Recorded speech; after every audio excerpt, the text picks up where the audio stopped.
Since the beginning of this podcast, almost 100 episodes ago, I have been mining my 30-year Superman fandom, starting with that tattered red cape, within the larger context of the character's rich 85-year mythology, examining, discovering, and reconsidering the creative visions that have shaped the last son of Krypton. Now, our milestone 100th episode beckons, and the journey continues.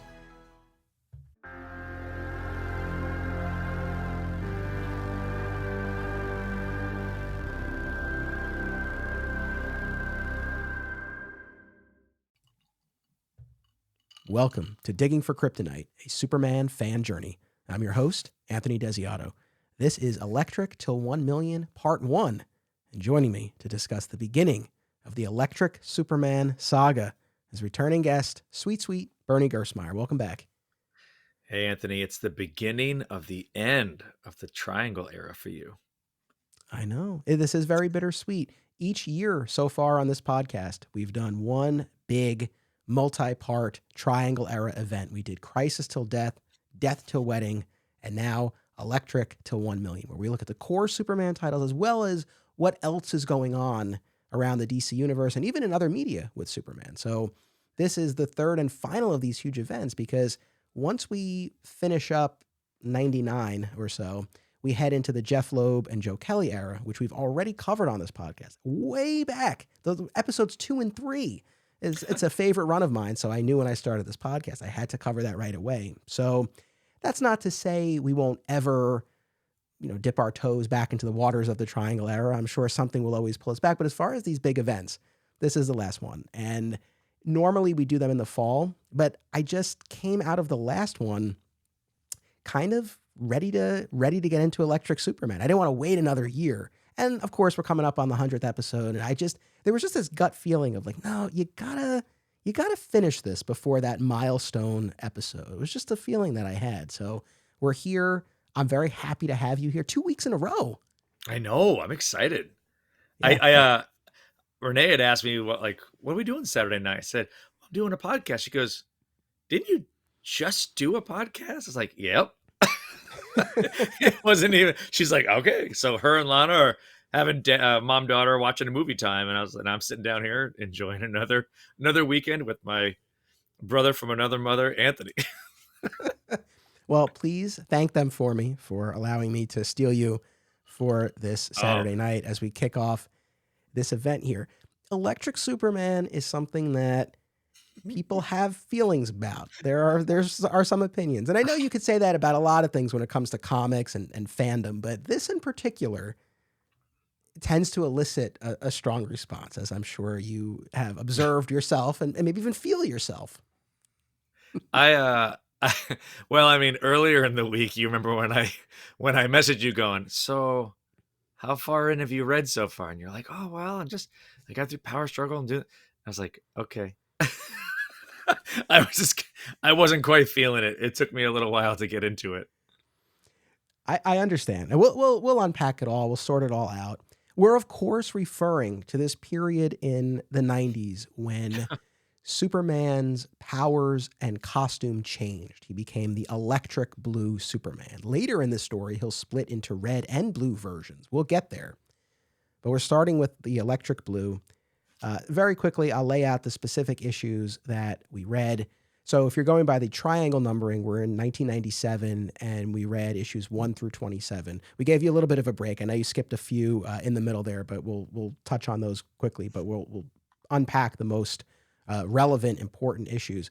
But all told, what I went through was Superman 119 through 125 by Dan Jurgens and Ron Frenz. Ron Frenz, I got to say, I'll talk more later, but the unsung hero of this period. Man, I love his art. There's some great stuff. One of the issues that you didn't read, there's a moment in particular I want to call out, but beautiful stuff. Man of Steel 64 to 69 by Louise Simonson and John Bogdanove. Yep. Action 729 through 734 by Dave Micheline and Tom Grummett. Side note, I could save this rant for later, but let me just knock it out real quick. Action 729, which is part 3 of the Power Struggle story, conspicuously absent from the DC app. It is the only issue out of the 27 issues that we read. It's the only one that is missing from the app. And before someone is like, oh, maybe there's some issue, there's some reason, listen, maybe there is. but I suspect someone just forgot to put it up and it's missing. Of course, there are other ways to find these things, but I don't want to have to resort to that. So DC app, please, God damn it, just fill in these gaps. What? That's the most random, weird one to have missing too. I haven't had a rant about this in a while, to the DC app's credit. You've been really good. All right, I feel better. I got that off my chest. So those are the action issues. Take a sip of bourbon, you'll be fine. Yeah. Adventures 542 through 547 by Karl Kesel and Stuart Immonen, and Man of Tomorrow 7 and 8 by Roger Stern and Paul Ryan. So that's what we read. That's what we'll talk about. I guess the best place to start, though, honestly, is big picture. And I found one of the old House ads, and it had that iconic image of the electric Superman from Superman number 123. Yep. And it said shocking. And it said, this time we've changed more than his hair. And look, we've talked in these Triangle era events, especially once we got past Death and Funeral and Reign, about how a lot of the 90s generally, but particularly in the context of Superman, came to be defined by these big events. Battle for Metropolis, Fall of Metropolis, Death of Clark Kent, Dead Again, Trial of Superman, The Wedding. However, when we're talking true status quo shifting events, the list gets a lot smaller. Mm-hmm. I think it's really Death and this. That was sort of kind of going into this, but especially now having done a chunk of the reading, I really feel like this is in a very exclusive category of events that really went, again, beyond just a big story, a big crossover. So this one stands out. And like I said, a lot of different feelings and reactions. What do you remember about how you felt at the time back in 97 when this was first starting to happen? Now, we were talking off mic, you had, major life events. So, maybe this wasn't necessarily something that you were so dialed into, but I know you were still getting them. I mean, just as far as you remember, what was the reaction at the time to this? Let's see. 97, I was a junior in college and I was getting books. I was still out on the hunt for kind of going, I was actually out with my now wife going to stores, picking up and filling in all the Triangle eras from like the 90s through the Death.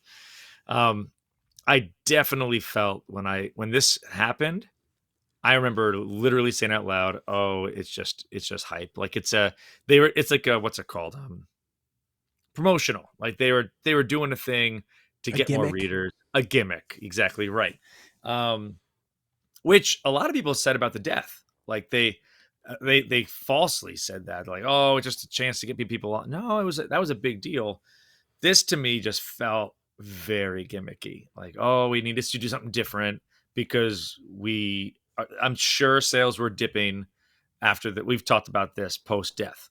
So yeah, I was not super excited, if you excuse the pun. That's totally fine. And then again, I don't know to what extent, if any, you've revisited this or even really thought about it at length in the years since, prior to preparing for this episode. But to whatever extent you have, how have you viewed it in retrospect? It's so interesting. This is the first time I've reread it. So this is the first time since it came out that I reread it.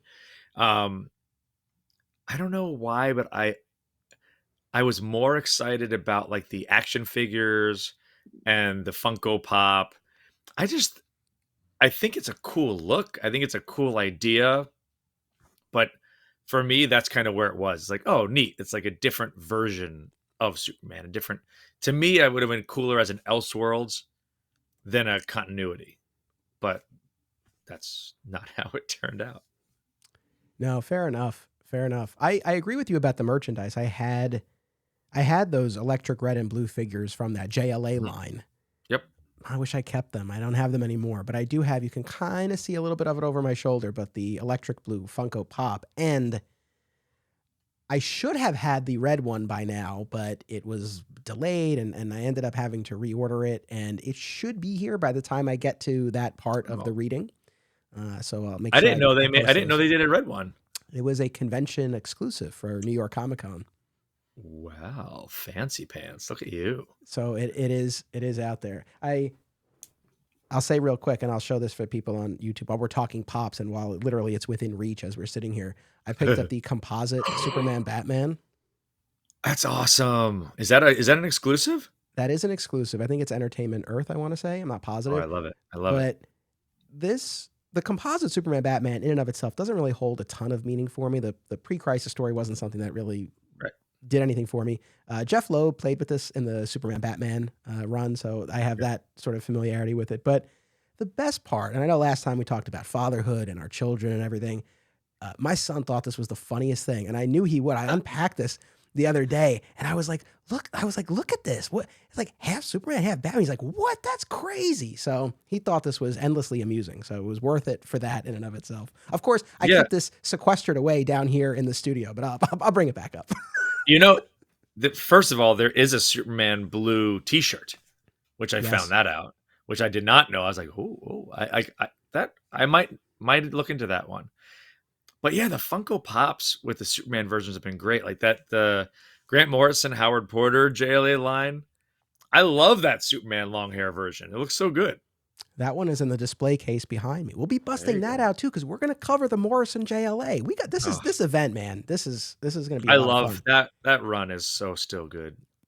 I love it. Yeah, I have not reread the entire thing in a long time. I recently reread Rock of Ages, but I haven't read the whole thing in years. So I'm excited to get to that. But as far as Electric Superman, a few big picture things to say. Number one, we were touching on this off mic as well, where I think for us personally, and I imagine a lot of fans probably think this ran a lot longer than it did. So the electric powers start manifesting a few issues before, but again, it's triangle number 19 of 97 where he gets the new suit, right? And by 1998, number 20 or 21, that's when we get Superman Forever with that iconic Alex Ross lenticular cover where he's back in his traditional powers and costume. So, and that's again around issue 20. So it was a year of this. But I think if you asked most fans, like, oh, how long did he have the electric powers? They'd be, like you're holding up 3 fingers, you're like 3 years. Yep. And in fairness, when you're talking about five ongoing titles, including Man of Tomorrow, right? A year is a lot of issues. It's a lot of issues. So maybe that's why. But that was definitely something coming into this where as I was scanning through everything, I was like, okay, this was a year. It felt like a lot longer, but it was only a year. Yeah, that's kind of how my reading felt a little bit this week. It seems like I think I had more fun with the reading than you did, but you did. It's all right. It's all right. We'll have a good conversation about it. Yeah. Before I share my take, though, I have to share the story of one of our listeners, Glenn, seeking Superman Clark on Twitter, and I hope I'm not speaking out of turn because he's been very public about this. He's tweeted about this. He's not shy about this. So, and it's totally relevant to this conversation that we're having. So Glenn has spoken about how he had been reading and collecting Superman comics and memorabilia for over 20 years when the Electric Superman saga hit. And he was so turned off by it that not only did he stop reading and collecting, he sold everything. He sold everything. And I believe he said that even the comic shop was sort of like, hey, are you sure? And he sold everything. And there's a reason his Twitter name is Glenn Seeking Superman Clark. He came to regret it. Yeah. And he's been rebuilding his collection. I thought it was really interesting because I asked this to him over Twitter. I was like, have you reread this story, right? Like the story that turned you off so much. Mm-hmm. And he's not been able to bring himself to do it yet. He said he might for this podcast, which I appreciate. He did assure me, though, that he won't quit the podcast and delete all of his downloaded episodes if he doesn't like it. So I appreciate it. But a friend of his gave him, what is actually, I think, kind of beautiful advice when he started rebuilding the collection. The friend was like, start with Superman 123 as part of this healing process. And he did. Like, that's one of the issues he's picked up, but he's not gone back and gone through the story again. But I bring this up, I mean, because like I said, strong reactions to this. I mean, this was someone who turned away from this Mhm. collection, this hobby, this fandom that he had had for so long, and came back to it. But that's I think when not to speak for him, but it's like I'm assuming when he thinks about his fandom overall, as far as lines of demarcation, it's like that's a pivotal moment, no doubt. But then on the flip side, because I put this out on Twitter, I said, well, what are people's takes on Electric Superman? And it was mixed as it always is, but I would say more. I would say the majority were in the camp of liking it, right? Of feeling it was underrated, of having some kind of connection to it. One of Mhm. our listeners and patrons, Josh, who submitted a question, which I'll get to a little bit later, it got him into Superman. So Oh, interesting. so that's the thing. It ended one one journey for a time, right? It Yeah. started another one. I'm sure it started and ended a bunch of others. I guess not unlike Death of Superman in that respect, especially as far as bringing people in. But I just bring that up because it's a story that really struck me, right? As Mhm. what a profound impact this had and a journey that it sent this person on. It's amazing. Well, and like you said, there haven't been many instances where the character has like definitively been changed. So things have happened to him or he's lost people, but this is a legit, he looks different, his powers are different, everything. Like when he turns into Clark, he has no powers. So there was a lot of stuff like that that it was very new. I I found it interesting. I was liking the changes, but if it wasn't Superman. Like I kind of was reading it going, I think I would have really liked this character if it wasn't Superman. That's fair. Later on, and we'll get to this in one of our last episodes of this event, the last one, in fact, they introduced that strange visitor character Yes. and gave her the powers and the costume. And as we've discussed previously, she didn't stick around too long. Spoiler Yeah. alert. But for a time, you still had that look and that power set. And as you and I talked about last week, John Kent in the upcoming Tom Taylor series, Adventures of Superman, John Kent apparently is going to have these electric powers. I don't know if it's a permanent change, a temporary Right. thing, but to your point, it's like, yeah, I think the look and power set are cool. They're Yeah. just cool. Taste will vary, but I think it's a neat look and an idea. Yeah, maybe not so much for Superman for an extended period, but there is potential there. So I do like to see it getting play with other characters. Yeah, and I'm curious to find out how they manifest, like how does he get them? We need to talk about whatever tonight. I'm not fully understanding how Clark got these powers. Okay, that's actually Josh's question. So I want to get to that in a second, Okay. but let me just say, as we wind down the sort of the big picture takeaways and stuff like that, I wish I could say that I'm coming into this with a real strong take. Like, I love this. I'm going to Right. defend this to the death, or the opposite. Not that I want to be in the camp of hating it, but I kind of wish that I had a little bit of a stronger feeling about it. As best as I can remember, I was into this at the time. So this was Mhm. 97. I was 10. I've been reading comics and Superman for 5 years at this point. I'm old enough now where I start to have more of a sense of what's going on. Yeah. And now, as I look back, I have clearer memories of these stories in that period of time. There's a lot wrapped up in the nostalgia of it all. So this was firmly in that period of time where my mom and I had this routine where after school on Wednesdays we would go to Heroes World at the now defunct Heroes World at the also defunct Galleria Mall, Oh, and we would go every Wednesday or every other Wednesday, and we'd go to Heroes World first, and I get my Superman comics, and we'd hit some of the other stores, in particular KB Toys. There was oh yeah. GameStop. There was, I think, a Barnes and Noble or other bookstore downstairs. We would get, or she would get, coffee and a chocolate muffin from one of the food stands, and we would split the muffin, and I'd get a couple sips of coffee. I'm only a little kid at this point. But it was a beautiful routine. It was something that my mom and I did, and I always appreciate that she took me to get my comics. And so there's a lot that's sort of wrapped up in, and I remember those times, and I remember these issues in particular. And as best as I can remember, I was excited. I was interested. I was intrigued. Mhm. I wish I could tell you. This is the thing that I can't remember if I was savvy slash cynical enough to recognize, hey, this is not permanent. I don't know. I really feel like I was just in. I was just in for it, and I Yeah. wasn't thinking about it in those terms. And I think it's the sort of thing you can only have that experience as a kid, right? Where I was not thinking about, oh, Dan Jurgens is writing the story and the editorial group has certain plans and Right. we've got this publishing initiative. Like none of that was in play for me. I was really just taking all of this in as the next chapter in Superman's life. Like that was just the way I was viewing it. So I don't think I was even considering it in those terms. But if I were, I mean, I don't know if I thought that it was permanent, it didn't bother me weird, which I mean, I don't know, it's kind of surprising, but I just don't remember having any kind of feeling of either, oh, they'll do away with this in a couple of months, nor was I saying, oh my God, this is a travesty. I can't believe that this is the way he's going to be stuck forever. I was just taking it as it came.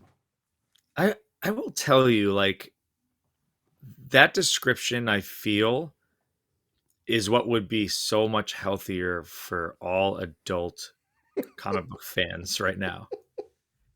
Like, I feel like what we need to just remember about being a comic book fan is that we're just kids that have more money. like, like, when that really comes down to it, like we're still nostalgic. We still love these characters. Only our allowance is bigger. Like so it's not as like, whoa, mom bought me a comic. We're on our routine. It's like, oh, cool, I'm going to get my comics. There's so much of that. I don't know if I'm gonna like this. I don't agree with this. I don't like where they're going. Like, not to be a jerk, but like they care. Like I don't know. Of course they want to please their fans, and of course the publishing company's like, well, what would be good for the sales of our book? But we find that in comics, Star Wars, streaming shows, you name it, like they didn't do what I thought they would do or what they should have done. Who are you to say?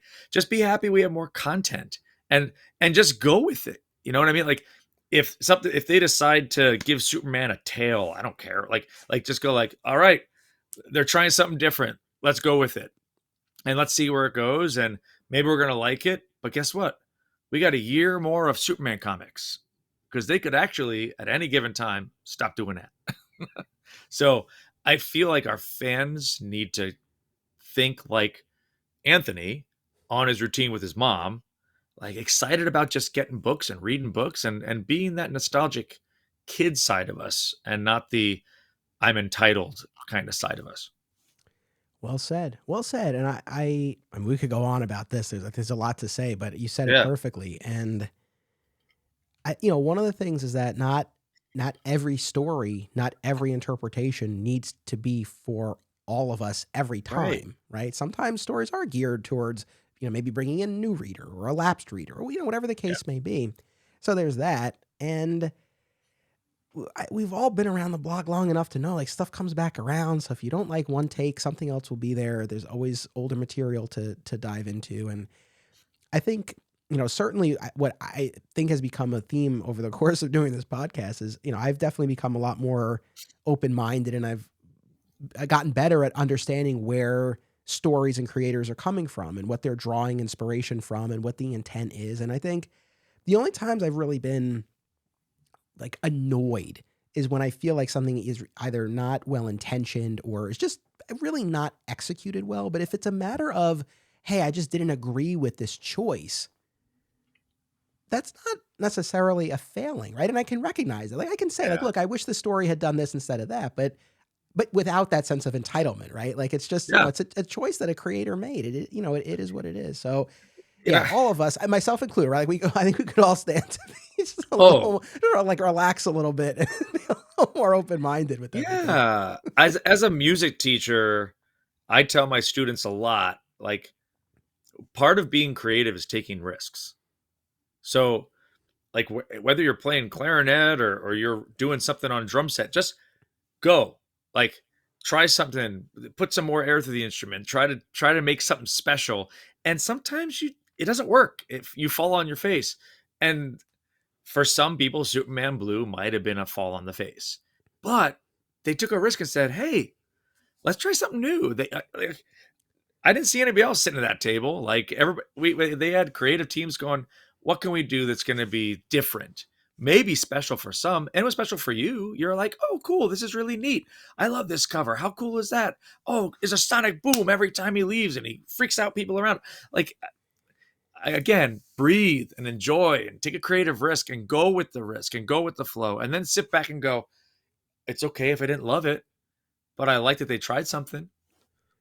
Exactly. No, exactly. And as far as my impression now, doing this reread, and I've only read what we're discussing. I haven't read for the next episode yet, but I enjoyed what I read. Yeah. Is it my favorite of what I've read of the Triangle era? No, but there's still. Here's the thing, and I think when we get to the end of this event, I'll reiterate the same thing. But the level of consistency during Mm-hmm. this entire decade is unmatched. The cohesiveness from book to book and Mm-hmm. just the overall level of consistency. Is everyone, knocked out of the park? No, not necessarily, but I The tone is very consistent. the tone is very consistent, and I think the, sort of the, how whatever you want to call it, like the bottom level, the base level is like a very good. Like there, I can't Yeah. think of many issues or certainly storylines that I'm like, oh, that was bad, right? That Yeah. was poorly executed. It's like I would say generally they're pretty strong, and then some are really great. Yeah. So so overall, I enjoyed this reread, and I also found there were some. There's the I don't know if people are familiar. There's a podcast for fans of the old Wizard magazine. There's a podcast. I think it's I forget. I wish I had the exact title off the top of my head, but it's like the podcast guide to comics or something like that. But Oh. it has Wizard in the title, and so they go through issue by issue. They go through Wizard magazine. But I also follow them on social media, and they posted not too long ago scans or screenshots of old Wizard articles Mm. pertaining to Electric Superman. And they had quotes from the creative teams. And it was Dave Micheline in particular. He had a quote in one of these articles in Wizard where he was like, I'm paraphrasing, but basically saying, like, nobody's like, we're not saying this is forever, right? It's like, I think people know, like, this is a temporary thing. So, as far as what the sentiment was at the time, because from what I've read since and what little here's the thing, like I can't say I really had my finger on the pulse at the time, right? Yeah. At most I had Wizard. We didn't have the internet. I wasn't talking to people at a comic shop about this. So, but I guess in terms of what I've heard in the years since, right, and Mm-hmm. maybe what I did read in Wizard at the time, I think there was a lot of pushback to this. But yeah, to hear them talk about it, I think they were fairly clear, right? This is not forever. And what they also, because they interviewed all the creators and the editors and everything, and one of the things they talked about, and I think you see this in the way it's presented in the comics, but they talked about wanting to challenge Superman in a new way, right? He's at a point now where he's so well established, he's got total command over his powers and what he can do. Yeah. So you give him a new power set, he's back at square one. The public doesn't know what to make of him. Like we have all these, these bits in these issues where Dirk Armstrong, the resident conservative of the Daily Planet, like Yeah. writing articles about he's a menace. So I think yes, there's the commercial side of this where they need to sell books, and yeah, like you said, I mean, maybe we've, there's a longing to reach what they had during the height of the death and reign and Yeah. all of that. But regardless of where it started, I think you look at these issues, or at least I did as I was going through this reread, and you see the ways in which they're trying to ground this in the truth of the character, and again, just put him through a new challenge. I think ultimately, and this will probably be my final summation in a few episodes, I think it probably went on too long. And the one thing that I Yeah. do remember was that Millennium Giants crossover. There's the split into red and blue, which is a great callback to a wonderful Silver Age issue. But there's a split to red and blue, which I remember at the time being like, what is this?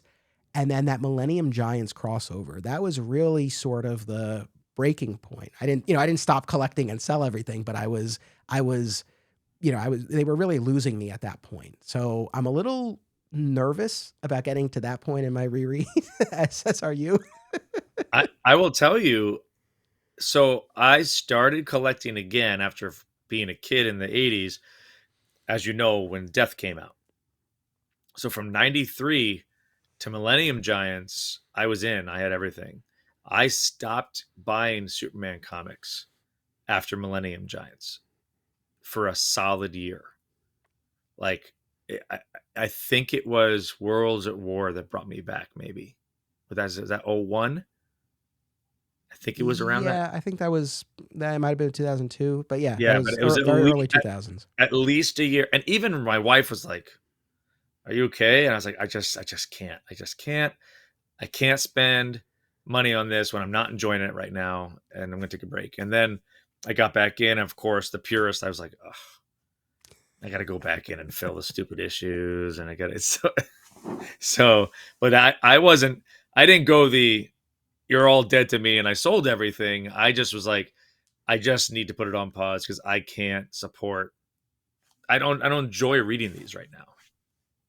Yeah, no, for sure. And look, I had my experience of going through this as a kid, and we can look at it a certain way in retrospect now. Like we know how Yeah, long it lasted. We know yeah, everything was fine. We got back to normal. But I can feel for Glenn or someone in Glenn's situation yes, where, especially if you've kind of if you were feeling a little bit of fatigue to begin with, right? yeah, I did enjoy in our last round of reading last year the breakup of Lois and Clark and them getting back together and the wedding. I thought that was a strong period, but for people who were kind of feeling burnt out by again, Death of Clark Kent, the destruction of Metropolis, like all this stuff, yeah, I understand. And then to go from that into something like this, which I think it cuts both ways because whether you recognize it's only temporary, I don't know that helps so much because I think that lends itself even more to, well, this is just a gimmick or being jerked around. Or if yeah, you do think, oh, this is going to be a long lasting change and you don't like it, it's kind of daunting to think about, oh, I've got to stick with this now. So either way, I can appreciate someone in Glenn's situation. But again, overall, I had fun with this reread. I'm yeah, mostly looking forward to the upcoming issues. I am nervous about getting to the Millennium Giant stuff, but yeah. it'll be okay. So you mentioned this question about how Clark gets these powers, and this was the question from our patron Josh. To borrow a term from the Talkville podcast, patron privilege, one of our reward tiers, you can submit a comment or question to be read along with your name on the podcast. And I Man, I love when we get these. I gotta start sending you questions now. Yeah, send me stuff. I send out a call to the patrons at that tier every month. I'm like, listen, this is what I'm recording. So you also get a heads up on what I mean. You're on a lot of these episodes, so it's less of a perk, but it's also kind of a heads up about what's coming out. Anyway, Yeah. Josh says Electric Superman is what got me into comics. Oh, got him into Oh, comics, not even just Superman. oh, that's cool. Over the years, as I've sold off and bought back and sold off so much of my collection, I refused ever to part with those issues.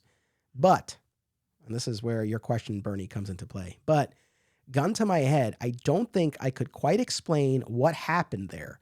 Upon rereading it more recently than I have, can you summarize the quote unquote origin of Superman Blue? And this is my favorite part in a few concise sentences. Oh, Josh, have you ever known Anthony or myself to do anything in concise sentences, dude? I mean, there's a reason we have it's like 2 hour 2 episodes all the hours. time.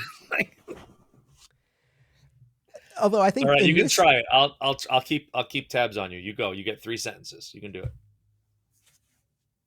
wait, I need to set this up.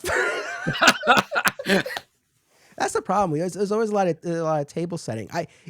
So here's the thing.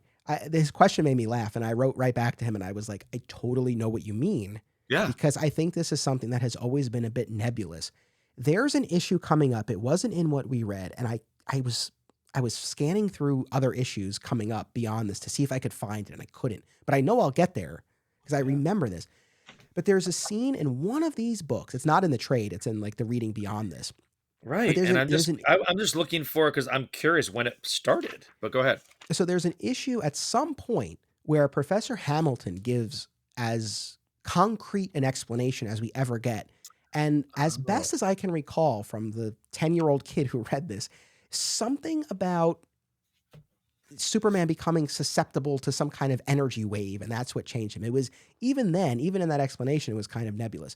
But I had Josh's question in mind as I was going through this reread, and the Wizard articles also kind of point to this a little bit. hmm. There was a story in last year's reading that we did before the wedding where Tolos, Yeah. who comes up here again, this essentially the triangle era version of Brainiac, right, who collects these representatives from various alien species in this bottle Right. city of Kandor, right? So it's not a Kryptonian city, but it's a collection of prisoners from different worlds. There's a storyline before the wedding where Tolos tries to possess Superman, because that's Tolos's whole deal. Like, he has this Right. bottle of bodies that he can possess and utilize. Hmm. And he tries to do that to Superman. And apparently that does something to Superman, because there's the issue that we read where Superman takes Lois to the fortress. Mhm. And he references, and there are editor's notes with references to these specific issues. He Okay. references Tolos's attempt to control him, as well as the fact that shortly thereafter, when he went to the fortress, and this was during Final Night, the robots didn't recognize his DNA. So it Oh. appears that as far back as Tolos's attempt to possess him changed his DNA. Now, whether that in and of itself generated these powers, or again made him susceptible to these powers, I don't know. I will keep an eye out for a better explanation as it comes up. But as of now, it seems like that if we trace it back, like, what's the potential earliest point for what would become Electric Superman? It seems to be that. That's not a few concise sentences, but that's Now, the best I can if you count run-on sentences, that would be probably only 4 sentences. So you're okay. That was good. I'm proud of you. I did an interview once for one of my documentaries, and I think they probably just used like some sort of transcription service or whatever, but they didn't add any punctuation. And I remember reading it after, and I was like, "This is unreadable." It's like I put a period somewhere anyway. But I mean, how does that match up with any theory that you have or any memory that you have of this? Well, and so I was asking that question just like Josh did, and as I was rereading it, we start with power struggle. So I was wondering if it was something to do with he was overexposed when he was in the sun, when he was in the suit. Maybe there was something that there was a residual charge that was left, that like it was just too much energy that he's holding, and that was the way his body decided to absorb it. He became almost pure energy because he was just so amped up and not able to control it. It is, I don't know, like, it is kind of funny that I think they wanted to make this change, but they didn't really care so much about how. They just went, let's just do this, and then we'll make a connection sometime soon. I mean, if you notice, they don't really like bring it up until like we're talking about issues and issues and issues in to explain how it kind of really happened. But yeah, I don't. It doesn't bother me, but it was just kind of interesting. Usually, in you see it in exposition, like here's how the change is happening, but it didn't bother me too much. It didn't bother me necessarily, but at the same time, I wonder It's if odd. that didn't in part feed into frustration that some fans might have had. Yeah, right? I think so. Because on top of having to accept a new costume, new powers, there's also this lingering question like, well, how did this even happen? And, in fairness to the creators, that's part of the story that they're telling, right? He doesn't know. Yeah. And he articulates, like, I don't still know how this is happening. I got to go talk to Professor Hamilton. So they made that part of the story, but I feel like maybe it wouldn't have made a difference for a lot of people, but I feel like it could have made things a bit more palatable if it was at least clear, okay, this is how and why he has these powers. And, maybe, I mean, I don't know. I don't have a specific, alternate story to pitch per se, but Right. I don't know if he has to sacrifice, or he thinks he's sacrificing his powers to save somebody, right? And then he ends up with these new abilities through something that happens over the course of that Yeah. event. Like something. I don't know, but maybe that would have helped. I think that in just reading comics or Superman comics, we of course are asked to suspend disbelief. Always. I think that's what, though, like current fans in all genres are getting a little frustrated with, because we've seen things done very well. And when you see and read things done very well, you can call it out. You're like, no. I call BS on that. Like, you're just making up stuff, or just I saw it a lot in the Star Wars Obi-Wan show. There was a lot of stuff where they would just jump and they'd expect that you would just be okay with that. He's like, well, no, you didn't fill in all that gap. So I think there's a little of that here, but yeah, I'm with you. I would have just enjoyed a little carrot, or it wouldn't take it long. It could have taken half an issue, maybe not even, maybe 2 panels. Yeah. So, in sort of looking at the broad strokes of the issues that we read, we started with the 4-part power struggle. So, Mm-hmm. as people recall, either from their own reading or from the episodes we did at the end of last year, Superman lost his powers during Final Night, right? The sun was snuffed out. Of course, that's the source of his powers. And curiously, when the sun was restored, his powers did not return. So he was powerless all through the wedding, through the honeymoon. And now we have this 4-part arc power struggle kicking off 1997 in the Triangle Era. Now, famously, and I can't remember this if this was acknowledged in letters pages or Wizard or later interviews or what, because this came from somewhere, but these issues, we had talked about how the creative teams had to pivot really quickly and accelerate the plans for the wedding. There was all this business about syncing up with the TV show and everything. So Power Struggle was, I think, created, partially, if not fully, before Lois and Clark were married, right? And so if you read those issues, Lois isn't in them at all. And each issue sort of like jams in a reference to the fact that they're married, typically in Clark's thought bubbles. Most notably, I think, when he's with the New Gods and they're talking about this plan to go to the sun to restore Superman's powers. And he thinks to himself, like, oh, I should really check in with Lois and see if she's okay with this. I tried calling her, but she didn't answer. She must be on a story. Oh, well. In their defense, right? They did what they had to do. I don't fault them per se, but it is just kind of interesting right after the honeymoon, literally the next storyline, that Lois is MIA. And we just have these, sort of inserted references to the fact that even to the point, not to nitpick, but in part 1 of Power Struggle, we open on Clark sunbathing shirtless on the roof of the Daily Planet. Yes. And I don't know if you notice this, but the lettering in the thought bubble where he references Lois being his wife is different. It's different. What? Like someone went, like it was clearly changed after the fact. So anyway, just a small note about that. Somebody went, we probably should mention Lois here. Yes. But what do you think about this arc overall? I was fine with it. Let me look at my notes. I loved the final. I'm one of the people that really liked the Final Night. Me too. I enjoyed that story arc, and then it was to me like, oh, Sun's back. Why is his powers not back? And I think it was. I mean, there was a little something you could say. Like, I think there was something different about the Sun when Hal rebooted it. So, but still, like, I don't know, man. That to me was really cool. It's like, oh, what's he gonna do? And we see in the power struggle where he's trying to like be Superman, but I think there's one point he gets into a car. I think like he has to like try to get to places like because he can't fly, and he like pounces a lot and that kind of stuff. But he's a regular dude. Like it's like you just out there trying to like stop crime, like just hoping nobody notices that Anthony has no powers. I know he really relies. He has to rely on his natural abilities, but also on his reputation, right? There's a lot of that. And I think probably in that first issue where he sort of talks down a gunman where he's like, look, you know what's going to happen if you shoot at me. The bullets bounce off, right?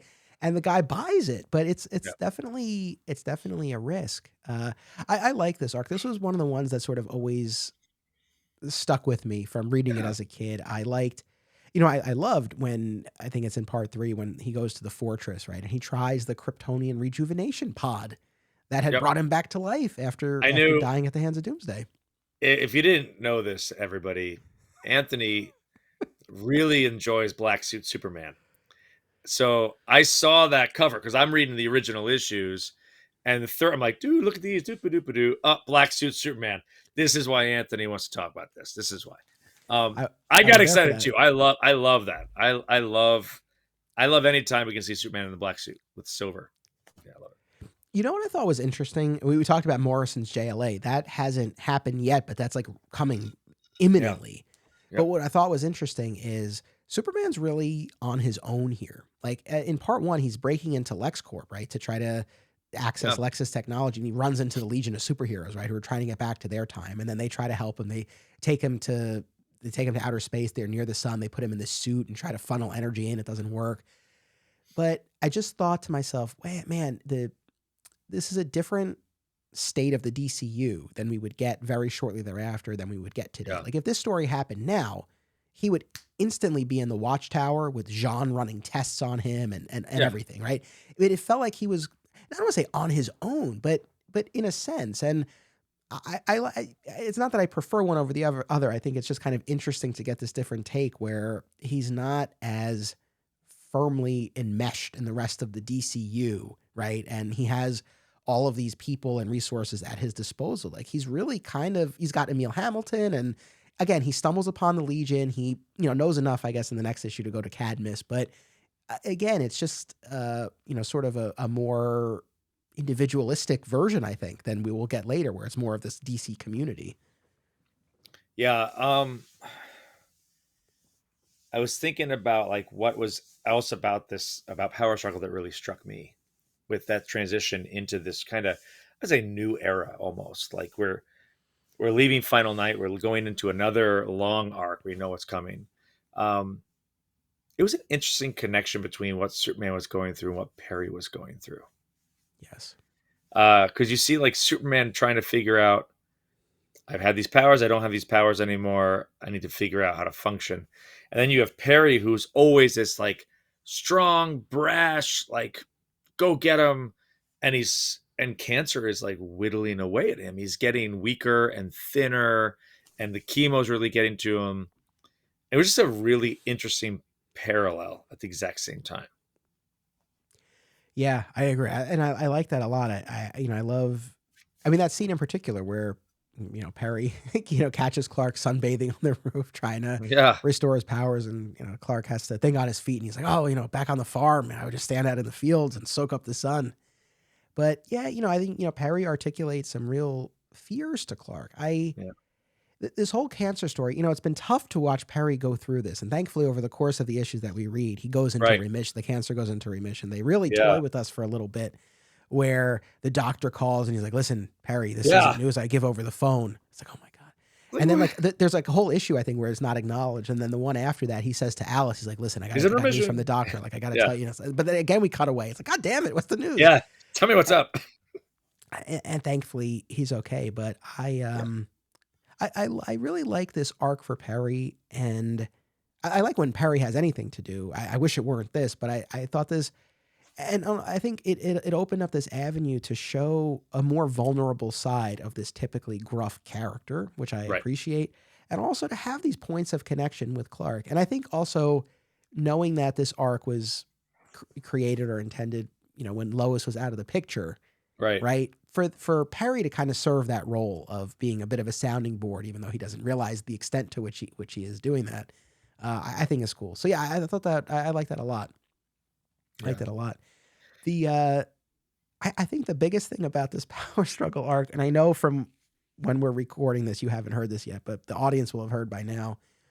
I did an episode with Lance from the Always Hold On to Arrow podcast on Superman and Lois season 2. Okay. Did you watch the whole season? Yeah. Okay. So we have now another example, and of course Power Struggle came years earlier, of Superman being thrown into the sun to restore his depleted powers. And we had a lot of fun about talking about that idea in that Superman and Lois episode. But it's just, if I ever have the opportunity to write anything Superman related, I can almost guarantee there will come a point where Superman's powerless and the people around him are like, oh no, Superman, what are we going to do? And he's like, guys, don't worry. Just toss me in the sun. I'll be fine. Yeah. Like, it's just such an... now is such a cliched use. Oh, well, just plug him in. Just toss him in the sun. Just toss me in the sun. It'll be fine. Yeah.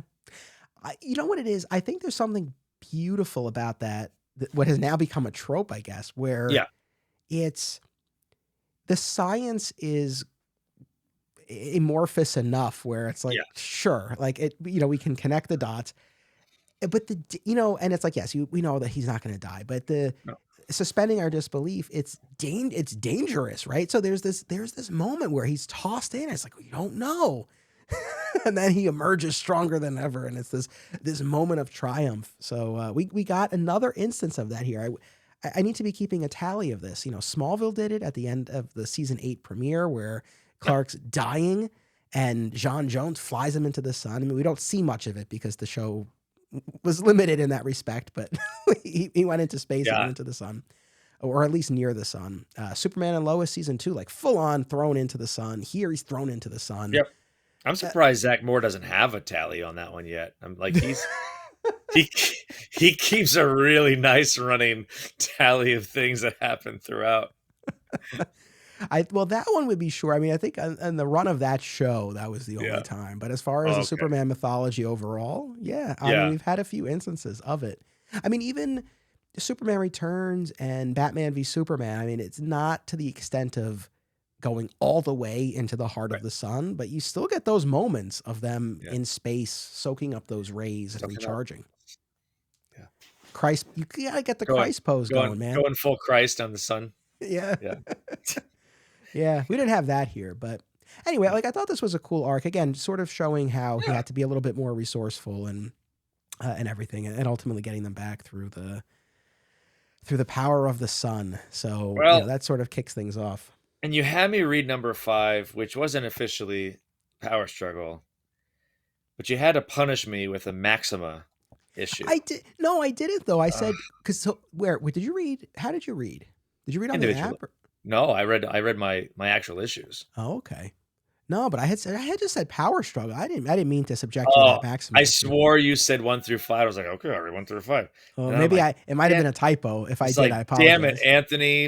I thought he was punishing me. It's like, oh, he's punishing me.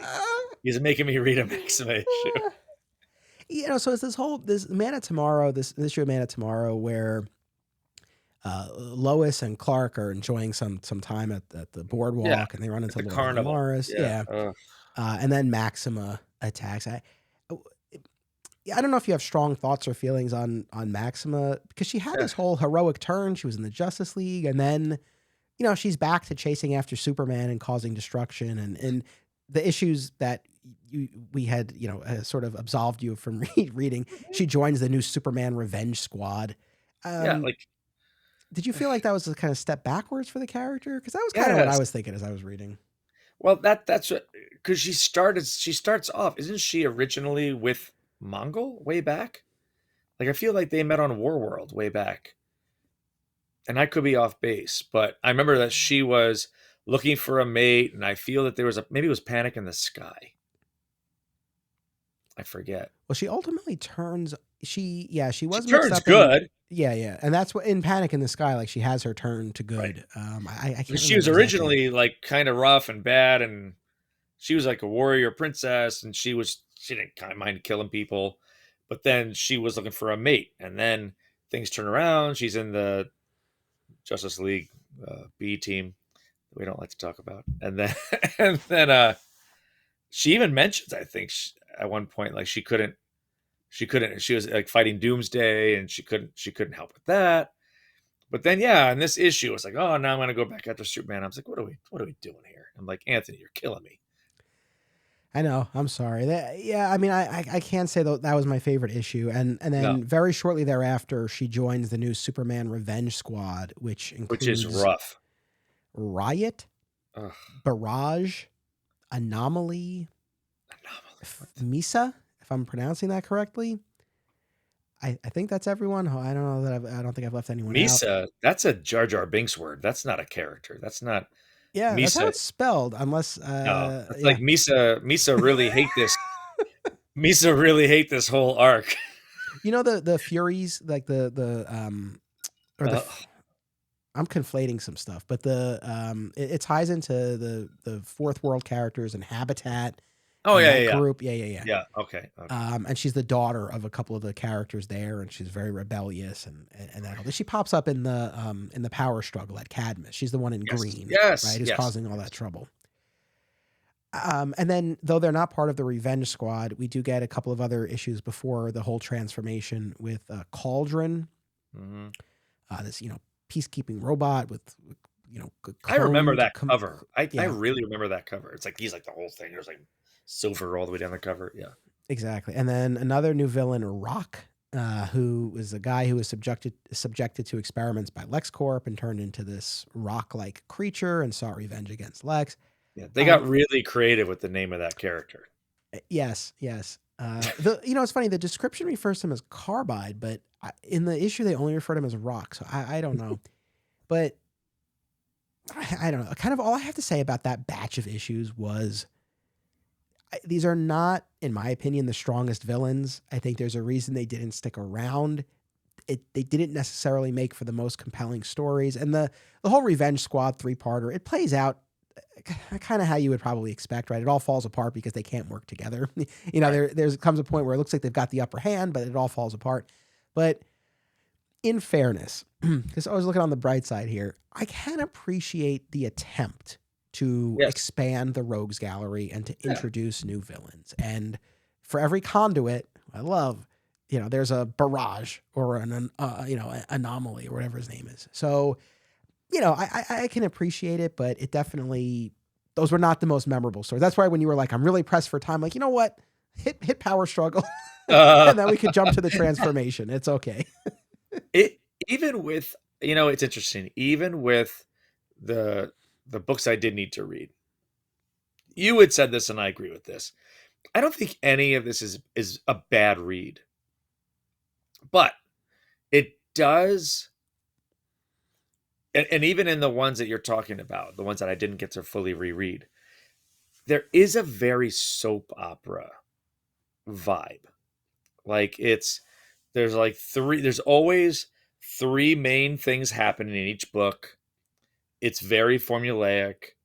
Nothing is badly written, but it's just kind of dry, and it keeps enough action going in there, but it's nothing super exciting, and it's a little melodramatic at times. And like the Revenge Squad's a perfect example. It was like, oh, we're taking the soap opera off to an island and bad stuff happens. Oh, they're back in the city again. That's how it felt to me a lot. I understand. And, I'm jumping ahead here, but you bring up an interesting point. I wanted to hit on this because this batch of issues that we read introduces the new character of Scorn. Well, I kind of like Scorn. This Kandorian prince who Yeah. escapes the Bottle City and comes to Metropolis, and of course doesn't understand the language, and has a physical confrontation with Superman, yet finds himself drawn to Superman, ends up going to Clark's apartment, finding a Superman costume. He puts it on. And of course, Scorn is not his name. His real name is, was it Ceretak. Ceretak, yes. Ceretak. It sounds like a venereal disease medication. Yes, there's a joke about that in the book. That's right, Ceretak. So I know you said you like the character. I just know that he becomes pretty prominent in the supporting cast moving forward, and I'm a little. And I don't remember that. I don't remember because I now I have to. Of course, you do episodes like this, Anthony, and now I have to continue to read, even though it's not going to be an assignment. It's now an assignment. So, but yeah, I think I like the character. Just it's very simple. It's a sweet kind of. He's trying to do the right thing. There's always, of course, the classic misunderstanding. Always, like clearly, there's Ashbury, Dirk's blind daughter who can't see like who he is really at first, and there's a connection there, and it's just nice. It's nothing to me that's bad. Yeah, no, fair enough. I mentioned Wizard before. Yeah. I remember. I know I've referenced this in other episodes, but there was an article. I think it was right before Jeff Loeb and Joe Kelly took over. Okay. And the article was called Clark Can't. And it was everything wrong with the Superman books at the time. Wow. Which, it's like funny in retrospect because it's like, obviously Wizard is long gone, but I'm thinking about, I don't know, I guess CBR would run something like that, but I don't like Newsarama would never run something like that. No. Right? So it's kind of like in retrospect, like that's ballsy.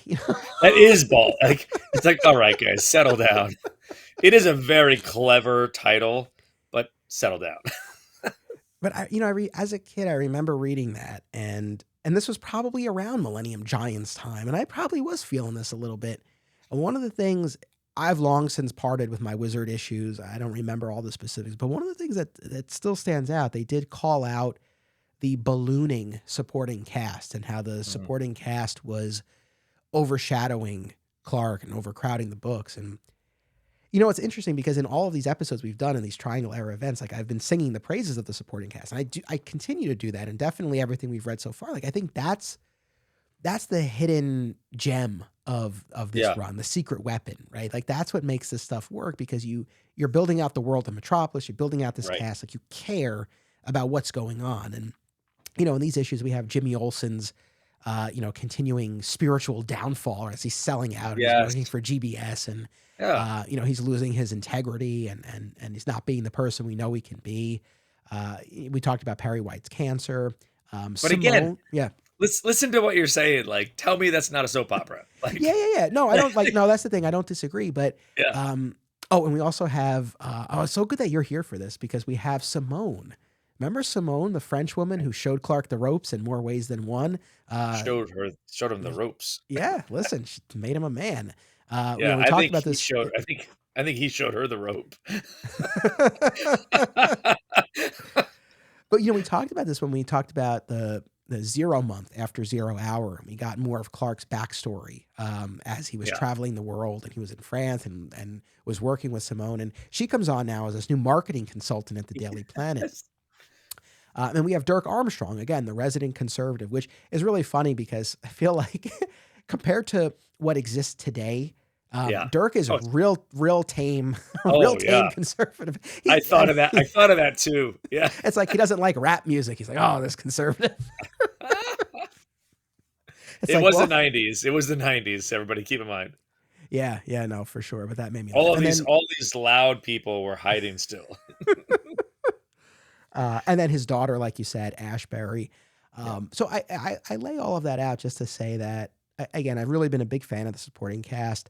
As we get into this territory, where now again we have Scorn, we have Ashbury, a lot of Yeah. characters in the mix.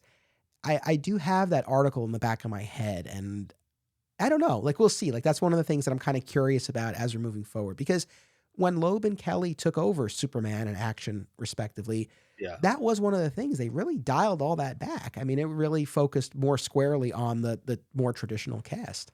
It's hard to sustain. Like, so I love, like, I'm with you. Like, for me, the 90s Superman cast of characters made it interesting. Again, like very melodramatic. But look at the CW shows or Arrowverse or those kind of shows. The more they kept adding, which was cool, they kept adding really great characters, but they weren't smart. They didn't treat them like guest stars. They became more parts of the show. Legends of Tomorrow. You can't feasibly hit everything you need to in 52 minutes. And then it's really drawn out. And that's a slog. And I think they kind of ran into that a little bit in the early 2000s too. And that's why they started to pull back.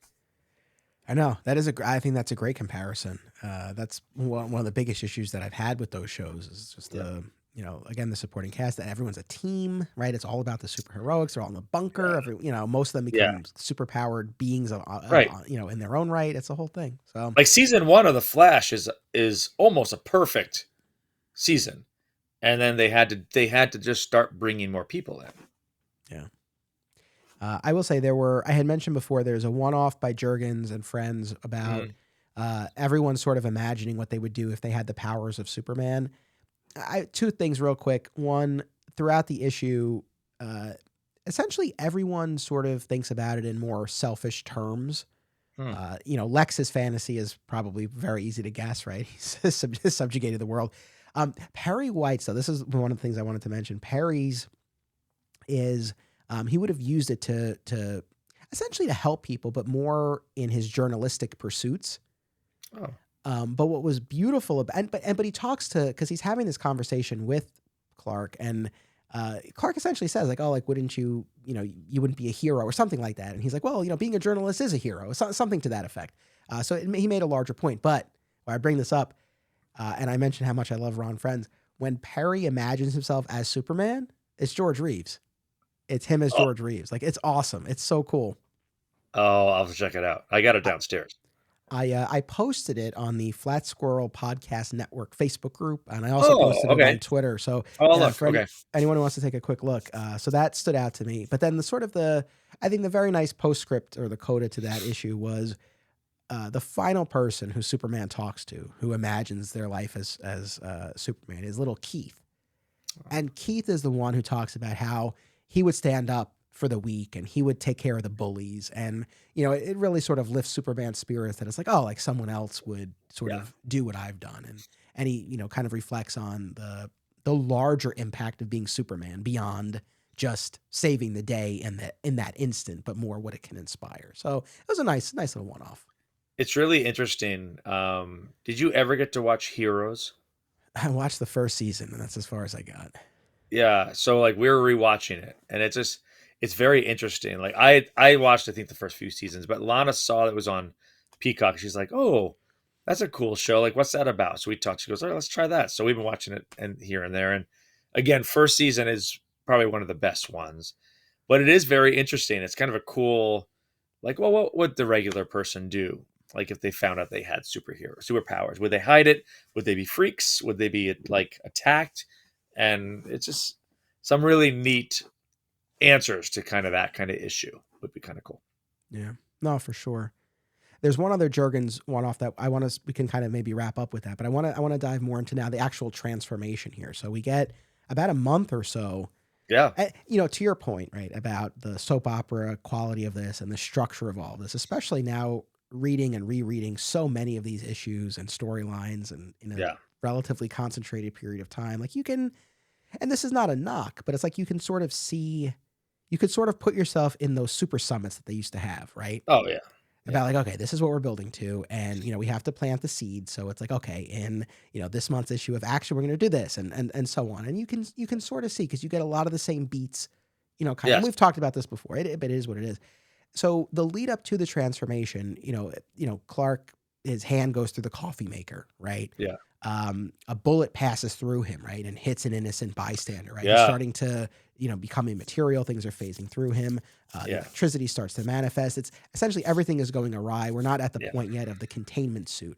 I don't know. What was your take on that leg of the journey here, where things are sort of there's really a lot of confusion for him and us. Well, I liked that, but it was also dangerous. Like it was concerning. Like when the person gets shot, Superman's so used to things bouncing off him, and then the person behind him takes the bullet. That was kind of. I wasn't scared reading it, but I'm like, oh, that could be really terrible. Like he's going to be ridden with guilt with that kind of stuff. Um, I'm glad it didn't last It didn't last a long time, but obviously that's a progression that needed to happen as he's learning what is even happening. Like I think that had to happen. Yeah, yeah. I think one of those issues, I think, is the Adventures of Superman issue. It's like new wife, new home, new powers, like right on the cover there. Um, I really did like. I have to say, I really like the married Lois and Clark dynamic in these Hmm. issues, and I feel like, oh man, how do I put this? I feel like it's getting more. So I guess I have a certain view of them in my mind and the way they've been depicted in more modern stories. Yeah, Kind of going back and reading these earlier Triangle things. Sometimes I think in terms of the level of nuance or sophistication, we kind of only get so far, right?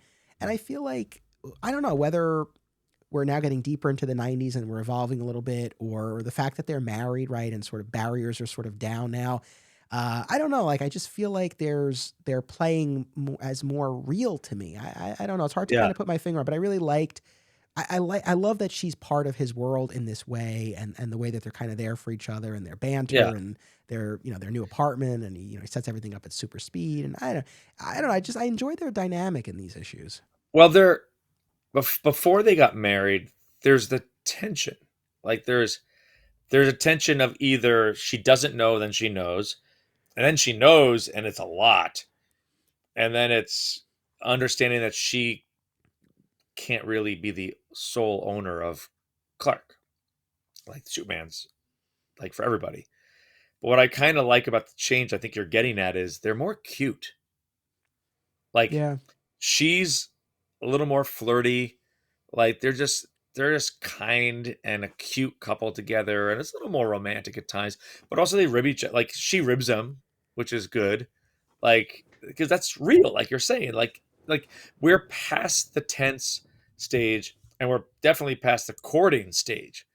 Like now it's they're a married couple that is still young and they love each other and they're cute.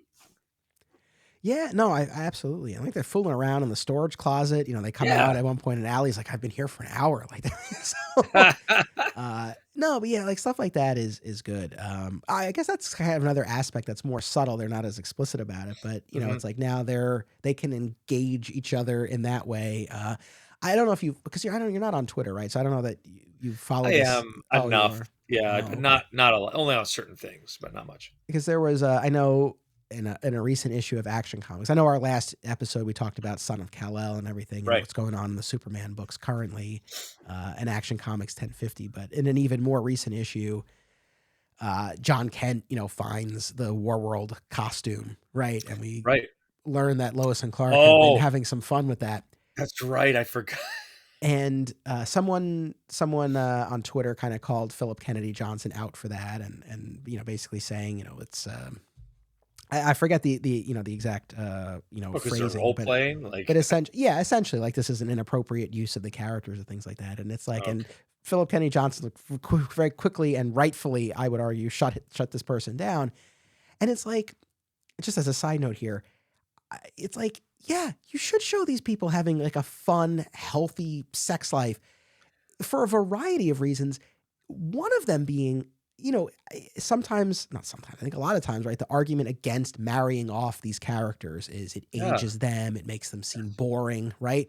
Well, you know, have them do stuff like this, and it's like not so boring. So, again, this is just like a very, very, minor early Well, instance, but like, yeah. Like I like seeing them like this. it's a funny quip, like you're saying. It's not like we're having like uh, Lois is in a sexy reporter outfit. Like it's just something goofy that I like. Oh yeah, every now and then I like when your dad puts this out. Like it's Yeah, just that was funny to me because it was real and goofy and gross in the way that like no kid right. wants to know anything about what happens behind closed doors with their mom and dad. Even grown adults don't want to know that about their parents. Yes. Yeah. No, certainly from John's perspective, totally. But Yeah. yeah, I mean, as far as just the instance of it at all, it's like, no, like this Yeah. is like right on. Yeah. So anyway, like I really in these transformed issues that we read, yeah, I really enjoyed that whole dynamic. Nice. And yeah, I thought the run leading up to Superman 123 was solid, as everything's kind of Hmm. falling apart for Superman, and he's has to contend with Atomic Skull, Yes. and then with Scorn, who's escaped from Kandor. After the transformation, we get a longer arc with Kandor, but it's set up earlier in the issues that we read, where we get insight into the politics of the bottled city, where Yeah. we have the ruling class, the peacekeepers, right, who sort of are able to keep everyone in line due to the threat of discipline from Tolos, right, who is the keeper of this bottle. Um, but things kind of start to fall apart. We have this rebel group that would rather die, right, than continue to live in the captivity of the Right. bottle. And there's this growing sentiment, suspicion that Tolos has been killed. Now, in that story that I mentioned to you earlier, where Tolos had tried to possess Superman, he had sent the Daxamite out into the world to Right. try to take Superman out. And seemingly the Daxamite sacrificed himself, destroying Tolos. So as far as Superman knows, and we know, and as far as the Kandorians are starting to suspect Tolos is Yeah. dead, of At this course we'll point. find out that's not Yeah. the case in one of the later stories. Right. But that's sort of the backdrop for all of the Kandor stuff, where the peacekeepers are sort of losing their grip Yeah. because again, they don't have sort of the threat of Tolos, right, to kind of keep people in line. Yeah. And again, you have these rebels who are yearning for freedom no matter what the cost, because they would rather die than continue to live under the dome. How did you feel about this story? I mean, it for me, I could have lived without it. It was kind of flat for me. I don't always love I like Krypton every now and then, but I don't know. I don't know what it was about. It was just really boring to me. Oh, interesting.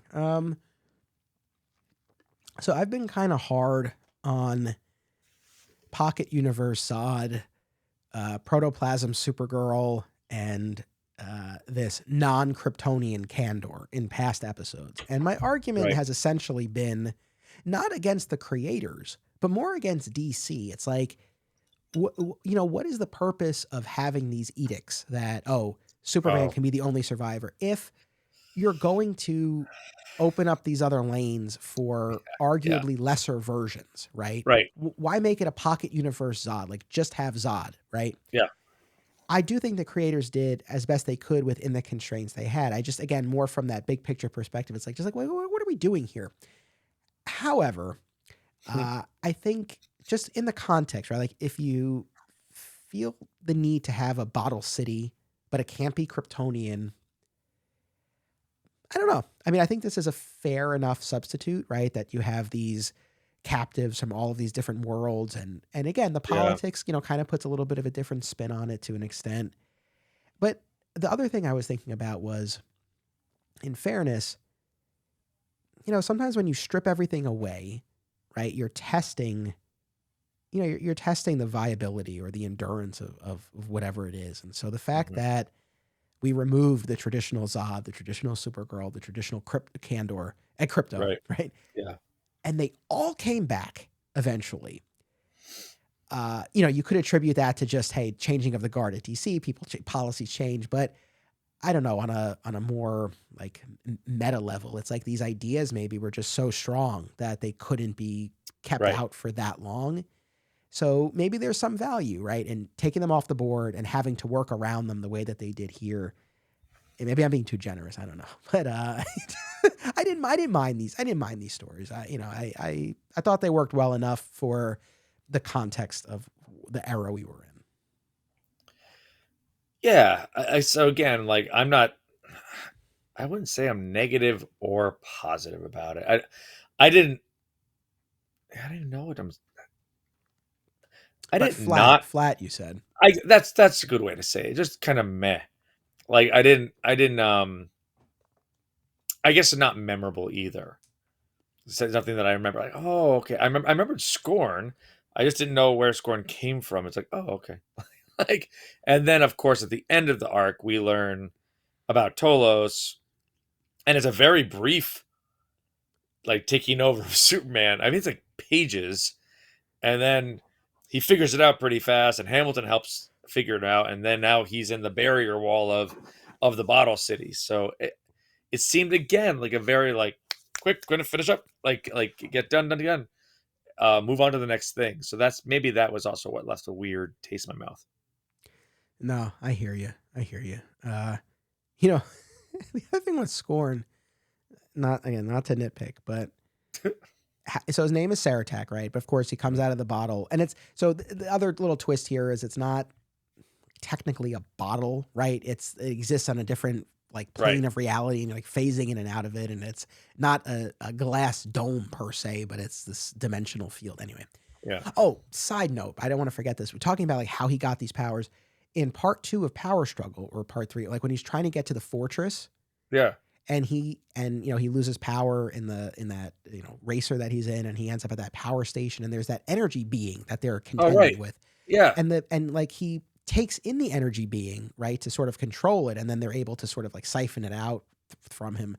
I thought that was sort of the inciting Yeah. incident for the powers, but again, it really seemed I to agree. stem back more towards the Tolos of it all. Anyway, Okay.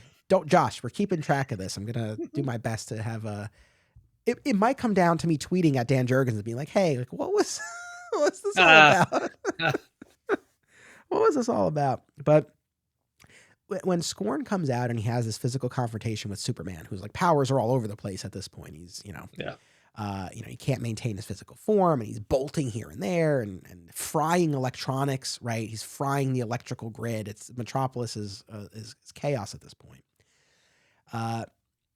In the middle of the battle, Jimmy Olsen is covering it for GBS, and Bibbo, good old Yeah. Bibbo, Bibbo says something like, "Oh, that horn guy, that horn, because he's got horns. Yeah. And Jim is like, what did you say his name was? Scorn?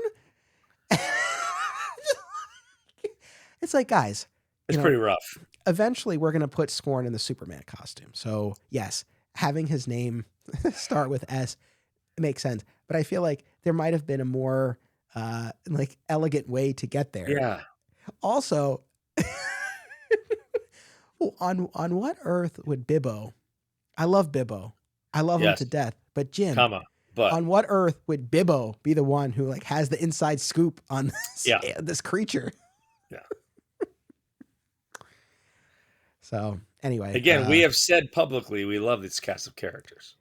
Yeah, again, the jury's kind of out for me on Scorn. I don't know, because I know he's a lot of play coming up, and I don't remember the specifics of it. Just that I think he's like fairly prominent, and so yeah, and I forget, and I need to read further because I mean, even Ashbury, the character, says, "Wow, you're starting to really learn our language very quickly." So I don't remember how far along he gets as far as how able is he to communicate, and you're going to find out.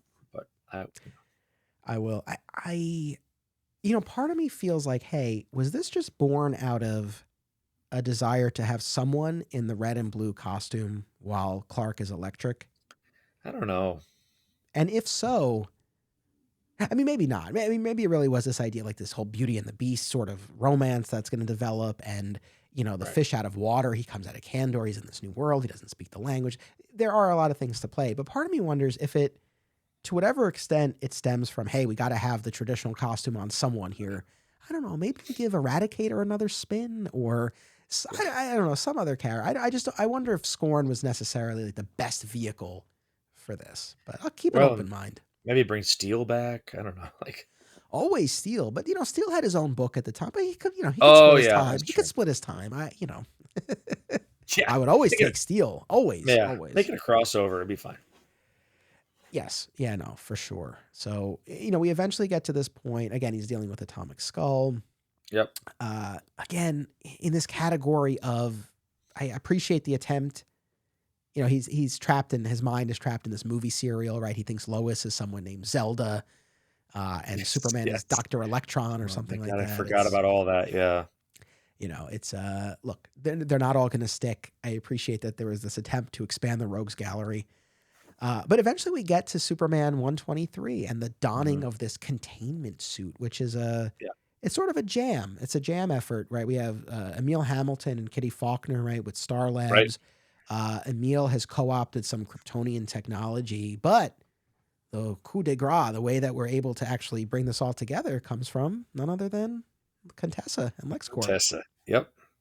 Yeah. What do you think of that whole bit? And we haven't seen it yet, and maybe you will, and I can't remember, but nothing comes without a price. So, like, for me, I was reading, like, oh, like, how is that going to come back? Like, is it booby trapped? Like, will Luthor or Contessa be able to control Superman? Like, I remember thinking that way back, and and rereading, I was going, like, I can't remember. Is there something that somehow this comes back to bite him in the butt, having this suit from her? I can't remember. Maybe you'll find out soon. I was thinking that too. And, audience, you might remember, and I'll get there, but I don't know that there's a payoff to that. There must be. I can't imagine that there isn't, but for the life of me, I could not tell you. I don't know. I don't remember. Well, yeah, the whole, like, beware of, like, gifts, and I was like, oh, like, how they could use this so easily. What's going to happen?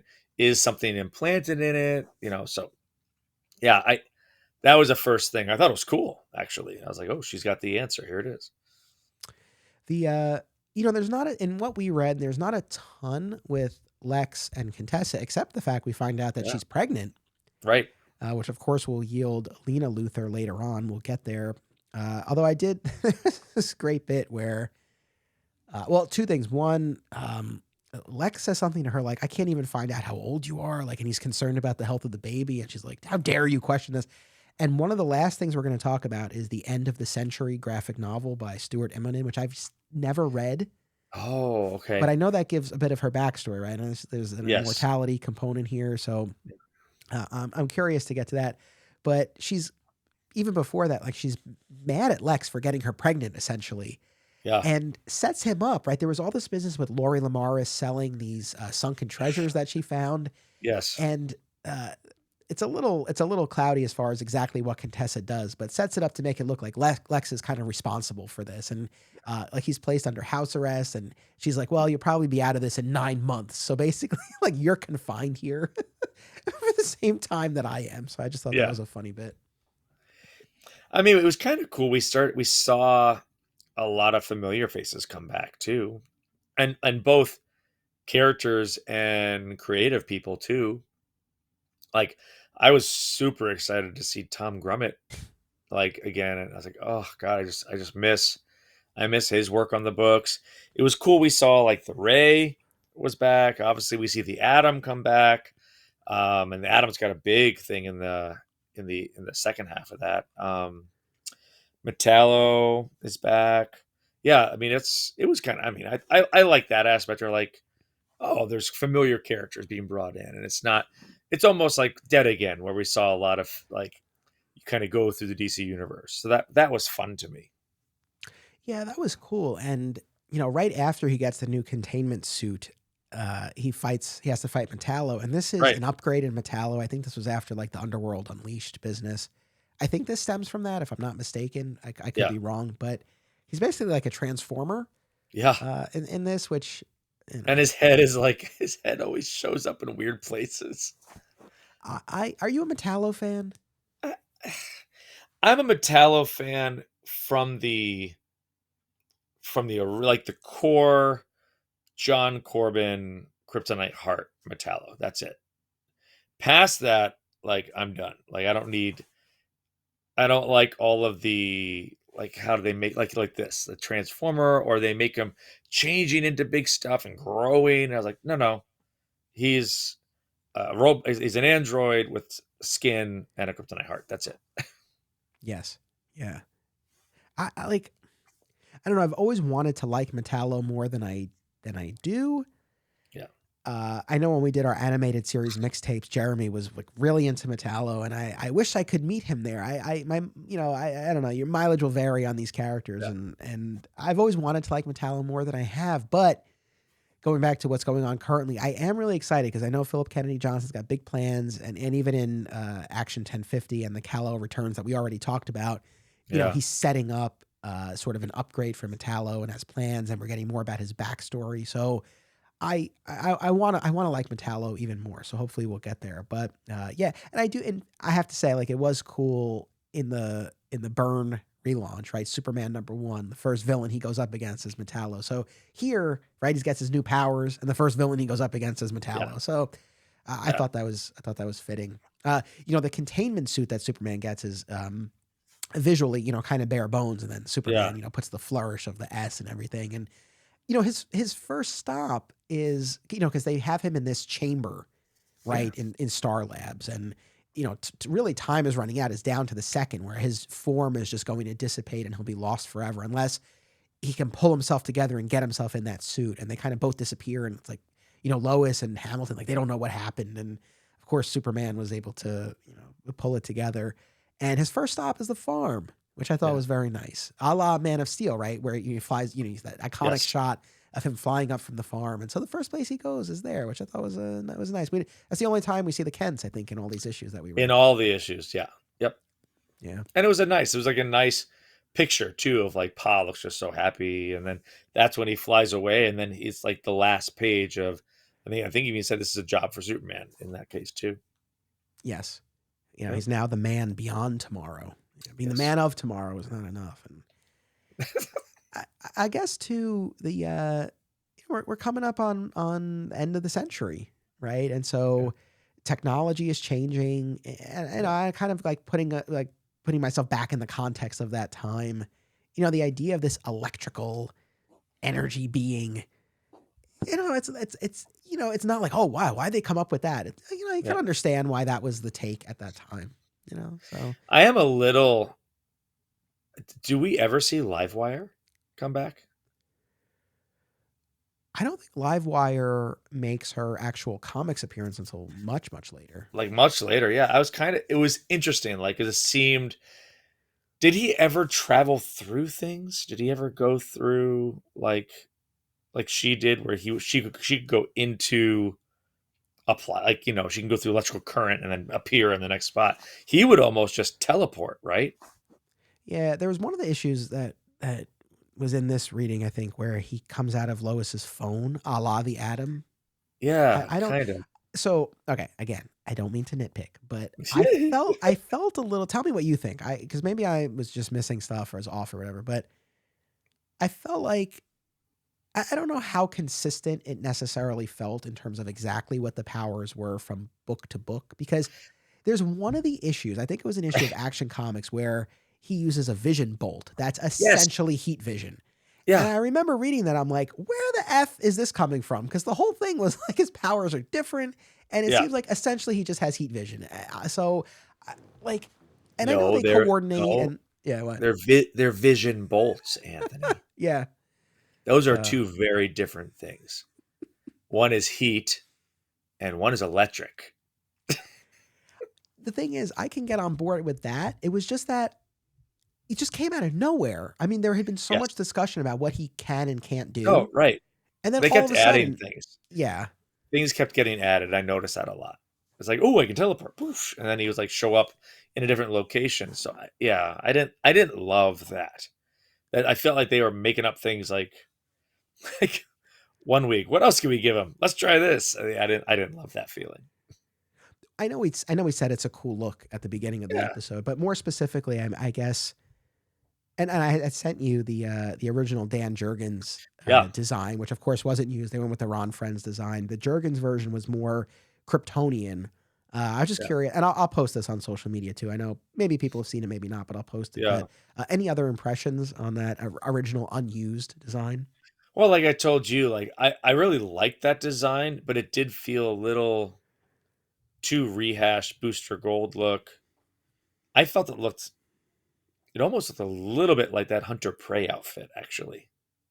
Oh yeah, So I like that look, but I don't think it was different enough, and that's probably why they didn't go with it. They wanted something very new. that's fair. It's funny. I'm so glad you brought up Hunter Prey because that was one of the things I liked about the design they used. I feel like that headgear, for lack of a better word, I where love you know, that. I like where the hair comes through, like the top. Yeah. yeah, I like that. That felt very Hunter Prey esque, and I like the Electric S. I mean, I really do like the design. Yeah, Someone same. on Twitter was like, "Oh, there should have been a cape." I don't know how that would have worked in the context of these powers. I guess what they could have done, they could have had more electricity just like spilling out of him Yeah. that mimicked the look of a cape, even though Literally it a wasn't cape. physically one. Well, the character, remember the dude that like biked through him? Yeah, Says like, I don't know if I'm digging that there's no cape. And I was like, oh yeah, me too. yeah. Yeah. So Yeah, anything. yeah. I mean, that's as far as I've got. I mean, that's all I got really about this. I think this series, and you're gonna dig a whole lot more into the next section of it. So I'm excited to hear you talk about it, and I got to see if I can read it fast enough to do that, so I can listen to the episode.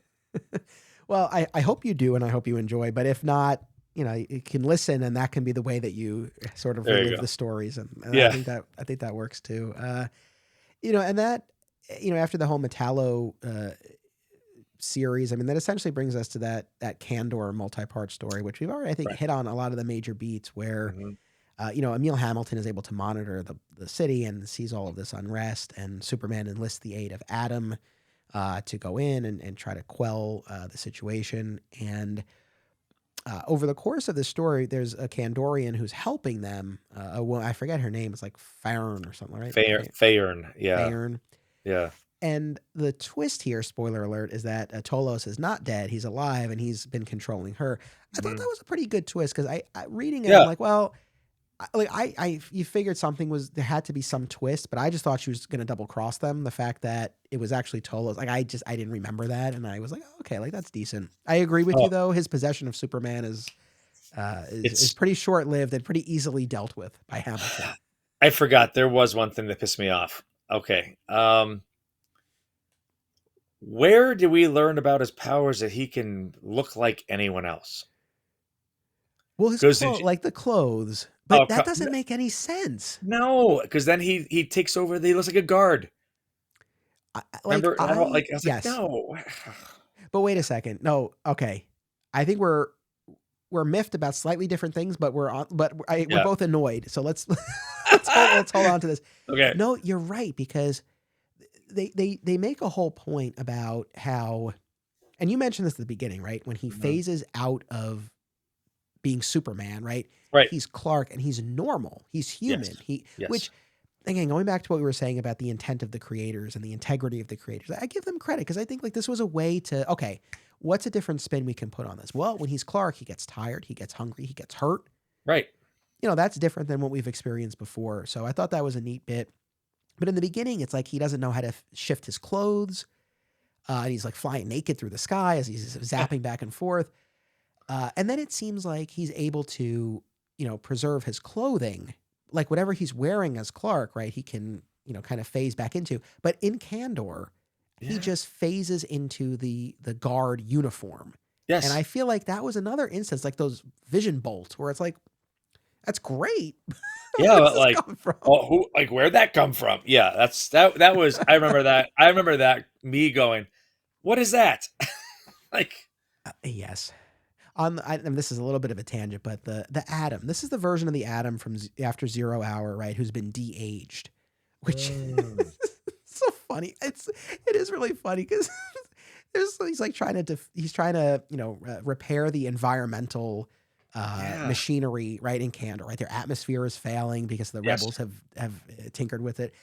It's like he's been de-aged, and like he's forgotten physics. And Yeah. I remember like one of the Candorians is like, "What do you mean you forgot?" It. Yeah. That was his, just like Superman was going through the challenge of new powers. Ray Palmer had that. This is the tangent though. And is there ever a point where he is aged back up, or is it just something that kind of fades over time? As best as you were, I mean, I don't know if you follow Titans or anywhere else that he popped up. I I don't. did not. I. Oh, that's a great question. It's okay. And I totally put you on the spot, but and this is something I mean, I I could remember look he up. eventually shows up. He eventually comes back in, because remember there's the countdown stuff with Ray Palmer, the search for Ray Palmer. That's happening with like right around Infinite Crisis, like that, but that's like 10 years later from this. Yeah, I don't remember. I feel like continuity wise that's kind of bounced around quite a bit. Yeah. I mean, maybe there's a story that directly addresses his head on, or it could just be that, yeah, it just, he kind of Yeah. ages naturally and it's kind Yeah. of left off. I don't know. But, I liked, you mentioned, the Ray, right? Like Yeah. Superman seeks out the counsel of someone who's, Yeah. my favorite part about that was, and I forget the exact line, but Clark says to Lois, like, I can't listen to Hamilton's techno babble. It's like, I just need to talk Oh, to someone directly about this. yes. So I thought that was fun, but yeah, I mean the whole Candor bit, that ultimately freedom is something that they have to they can be free within the bottle essentially, and he's going to work to try to free them. So that classic, that classic status quo of he's trying to free them, and I don't Yeah. remember from I don't know that he ever how much he really No. focuses on it. No, he doesn't. And then eventually Bendis just smashes it, doesn't he? Well, I mean, by the time we get to Bendis, we have the true Candor, right? That's From the actual Krypton. Candor. That's right. Yeah. Yeah, and then I don't Bendis just remember. demolishes it. And honestly, dude, you might, as you're going through this assignment, you might very well find out the answers to that. But even for me, that's digging deep. Yeah, I don't know. 'Cause, I mean, I've reread the Loeb and Kelly stuff, and I just can't remember. It's funny. It's like even coming into the podcast at the outset, right? There's so much stuff I had forgotten from when I was a kid. Yeah. But it's like even now, over the course of these 2.5 years of doing the podcast, it's like I don't know, like what we talked about in episode 2. I don't remember all the specifics of all of those stories. Have to do another episode. Oh gosh. But not that'd be so torturous. So bottled up by the bottle. Like, but yeah, I think this. I don't know that this gets a ton of play moving forward. But I don't know. Like all in all, I think this was a solid I think this was a solid start to the Electric Superman Yeah. saga. I think where we'll probably land on this, and even, I found an interview with Jurgens from the 20-year anniversary. So Oh, cool. 2017, he talked Okay. about the Electric Superman saga. And as far as quote unquote regrets, overall, he seemed pretty proud of the story. But he was like, it did get a little bit unwieldy at times. And he's like, we Yeah. could have tightened it. That was the word he used a couple of times. We could have tightened it and had we could have had clearer chapters, essentially. Yeah. I guess you're looking at something like death, right? We had very clearly the death, the funeral, the rain. Yes. I think here too, and I think it did go on so long, and we don't have, they're not big tentpole storylines in really, and until Millennium Giants, really.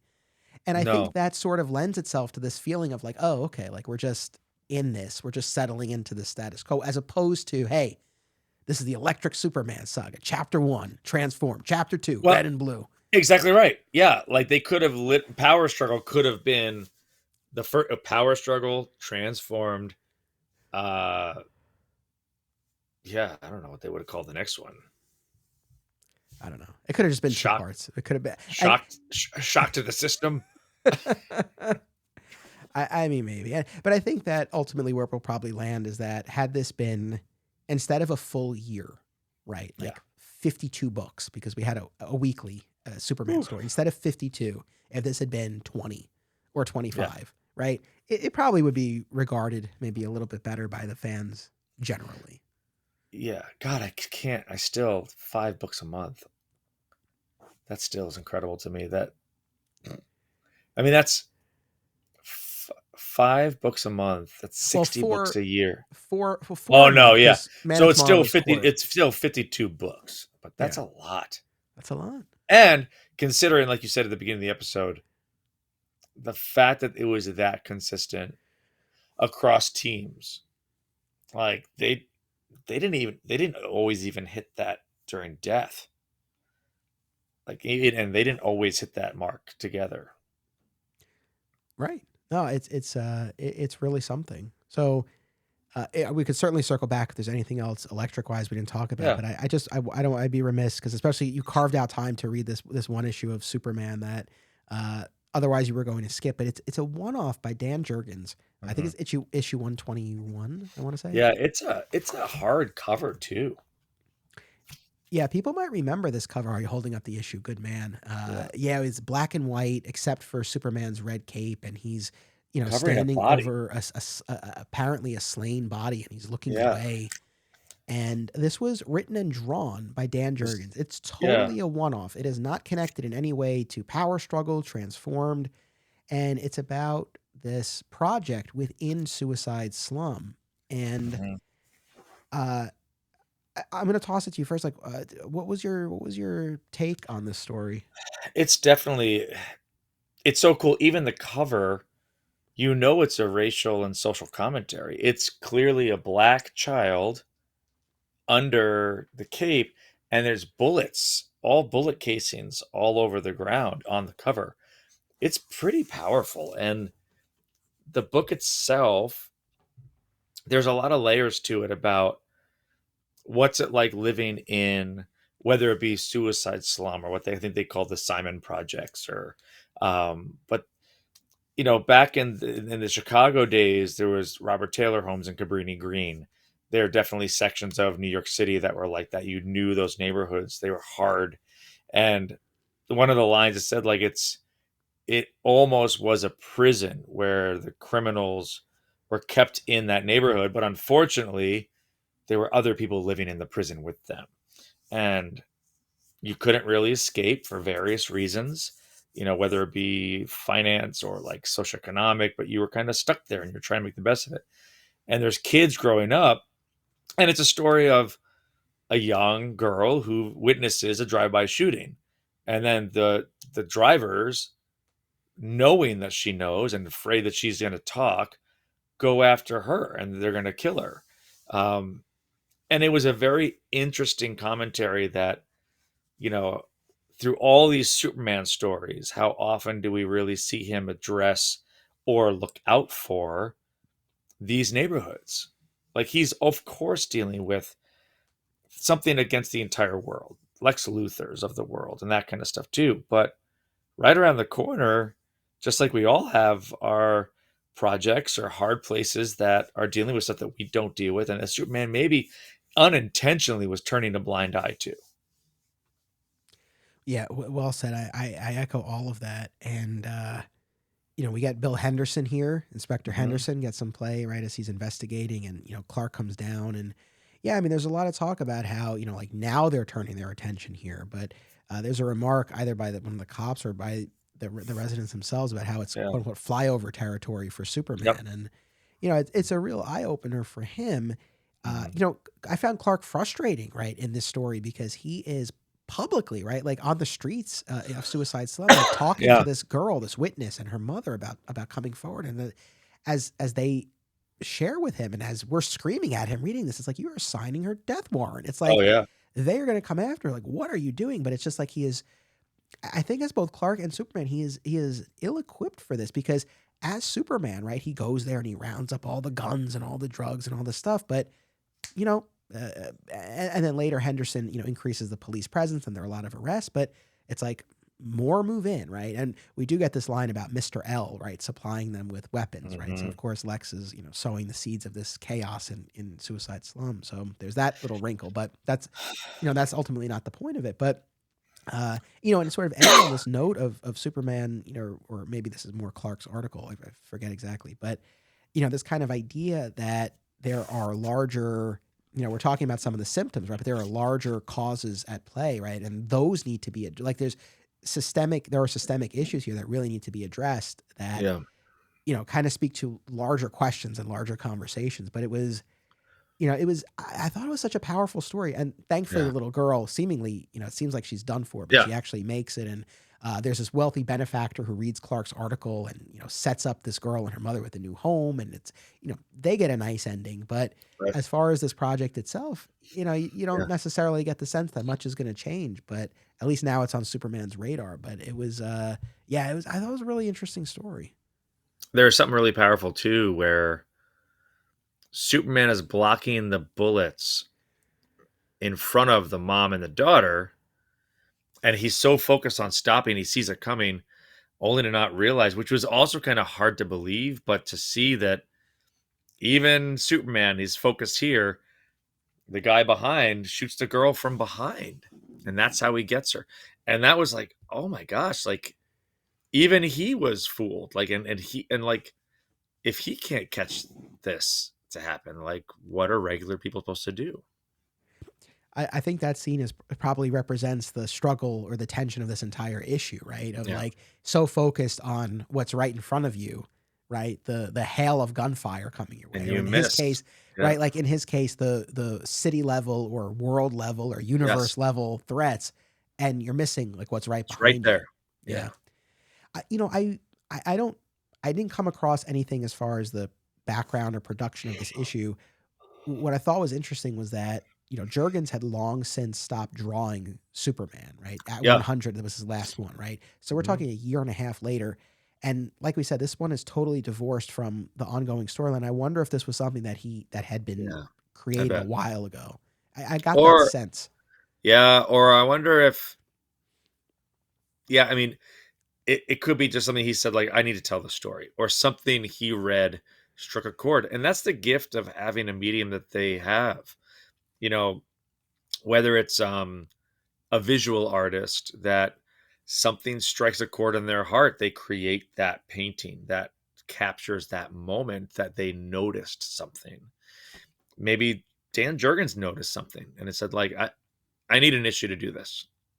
And that's what they gave him. Yeah, yeah, could be. So, is there anything else about these issues or Electric Superman generally that we didn't talk about that you wanted to say before we sign off?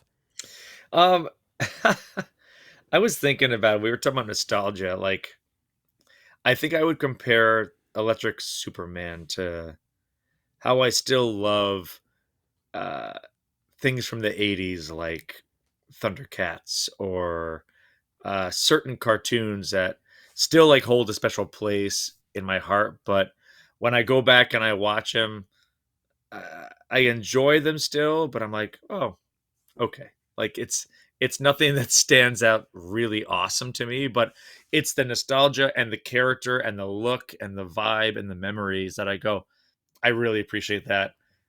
And I think that's why I enjoy the figure and the Funko Pop and that kind of stuff. And never really, like, I've had this Superman Blue trade since it came out, but I hadn't read it.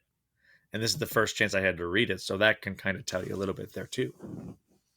Yes. And sadly, it appears that line of trades has been abandoned. I think the solicitation mentioned it being the first of a 4-volume set. And yeah, it's been years, I think, at this point. We've only gotten volume 1. But again, thankfully, with the exception of that one random issue of Action, it is all on the app. So it's like it's out there if people want to read it. Obviously, I'll continue to talk about Electric Superman, so I don't necessarily need to give my final statement. But at this point, I would just say I think it's gotten off to an intriguing start. Mm-hmm. I'm a little bit weary or wary of where I know we're going and how long this is going to last. But I'll keep an open mind. But yeah, I mean, that's the thing. It's, for better or worse, it's a chapter in the character's history and a pretty indelible one. We've had, and I think too, how do I put this? I think it's like we've had changes to the character, and New 52 is a great example of what we might consider core aspects of the character changed. And yes, they came back, but for that time. But and even there, yes, we had a different costume, but it was still recognizable. This is a bit of an outlier. I mean, unless there's like something that I'm totally drawing a blank on, but it's like, I think the visual component here, right, was just so in your face, so different that, it makes an impression. It's like, again, regardless of what you feel, you look back on the character's history and this is part of it, And there's only been 2 versions of Superman, one with powers and one without powers. There hasn't really been any other significant change, because if you keep on tracing back, oh, what about Grounded? Oh, and when he can't fly, well, no, he lost the power. So there hasn't been much else, and this is significant. It's just I'm curious where it's going to go. Yeah. Well, stay tuned. I hope you enjoy your reread if you continue. And audience, if you're rereading along with us, I hope you're enjoying it. If nothing else, I hope you're enjoying these episodes. We got a lot to cover. Next time we'll get deeper into the Electric Blue saga. We'll basically get up to the point right before the split into Red and Blue. We have a couple of other episodes coming up where we will revisit Superman the Animated Series, which was running during this time. I've got a very fun episode on a select group of Lois and Clark episodes from this time period. I'm really excited for that. I think that'll be a lot of fun. Like I said, we're going to talk about the Morrison JLA run that was going on, the 1 million event. Of course, we'll talk about Red and Blue, Superman Red, Superman Blue, Millennium Giants, the Dominus arc, and that end of the century graphic novel that I talked about. So over the, these multiple episodes, we've really got a lot of ground to cover as we barrel towards episode 100, but it'll be a lot of fun. And Bernie, thank you so much. I know we talked off mic, but it's worth saying here. I know for both of us, we've had some very long days, very long weeks. Last week I was super sick when we did our episode on Son of Kal-El. Thankfully, I'm feeling mostly better now. But I have to say, like we got off the recording or off our video chat last week, and I, as sick and as tired as I was like, that was fun. Like, it was a fun way to end the week, and I feel this way again here too. So thank you very much. Thank you, man. It's always fun. Awesome. Well, it won't be too long, I'm sure, before you're back on the podcast again, and we'll look forward to that. Everyone, really, thank you. Truly, always appreciate it. Make sure you continue tuning in for this Electric Till 1 Million event. We'll be back next week. As always, it's about what you do. It's about action. This show is part of the Flat Squirrel Podcast Network, home to Digging for Kryptonite, another exciting episode in the adventures of Superman, Summoning the Zords, and My Comic Shop History, available wherever you get your podcasts.